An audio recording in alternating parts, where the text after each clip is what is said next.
Hey, this is the Mob Flashback by 85, and I'm here to talk about the Return of Jean Grey comic that's I've only read 2 issues of, but spoiler, that's how it's gonna be.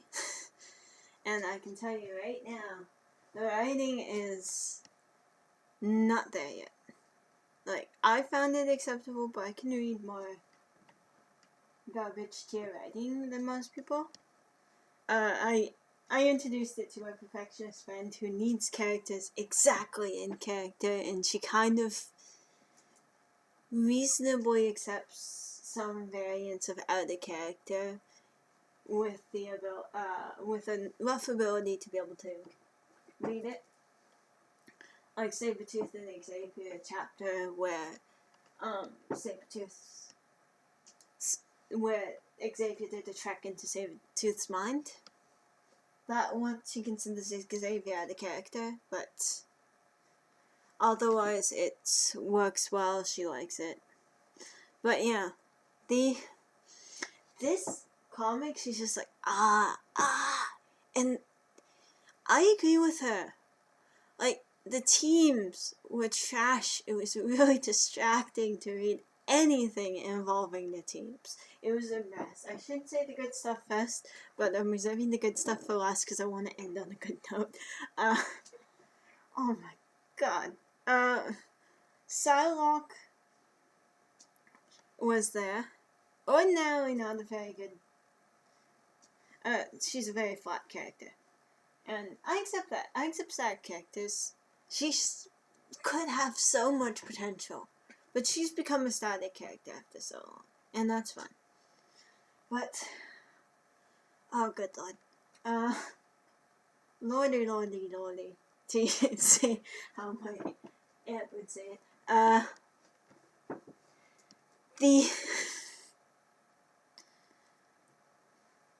I don't recognize a lot of the characters, and it's not just with how, like, I recognize them. I know who they are because I have some vague idea of how they've been developing these concepts and all that, but their behavior is not like how they would be. Kitty's an inefficient leader, which is stupid because she's been introduced from the beginning as an efficient leader. They've developed her into this role, and then she ends up some sort of Maria Hill. What the? She's reminding me of Maria Hill. That's not Kitty. Kitty is very empathetic. She just ends up sounding a little spoiled. And developing into this is weird. And why is her hair short? And why isn't she attractive anymore? And I need to move on because I really like Kitty, so I need to move on. Sabretooth is continuing his trend of not remotely resembling himself. Like, he kind of is a cross between Logan and Sabretooth ordinarily in this modern Marvel thing. Here he's quiet, which I find kind of fortunate, but I've been pretending he was Kyle Gibney because the personality and the look resemble Kyle better than Sabretooth. Like, Kyle's a little more noble, but quite honestly, it's like Sabretooth's channeling the spirit of Kyle. And it's just, my goodness, I love the setting, and I love the setup of the plot more than I love the team. I wish that they had limited the team.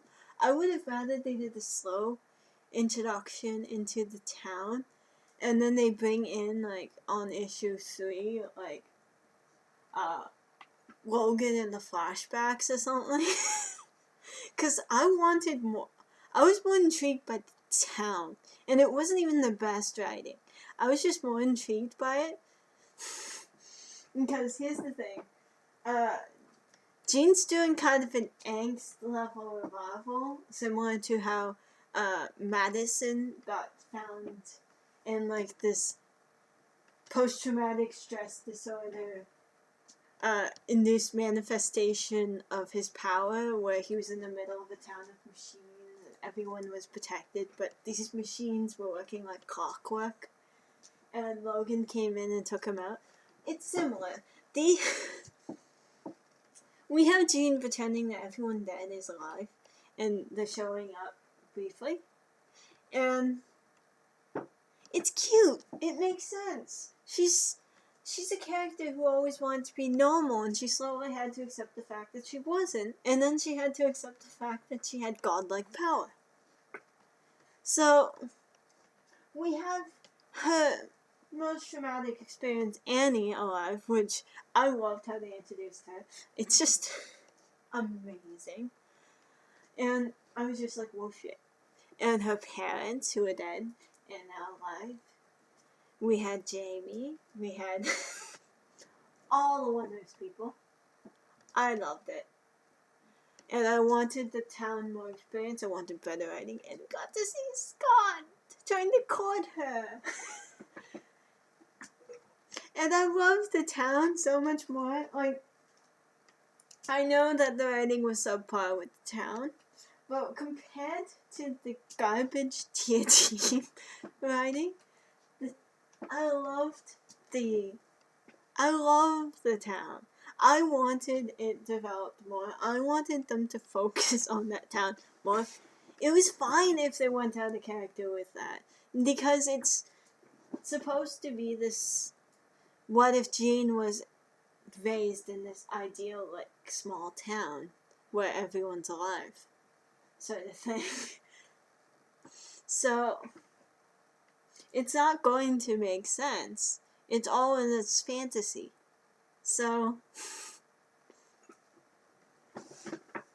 and I could have accepted that, and it probably would have played more to the strength of this person.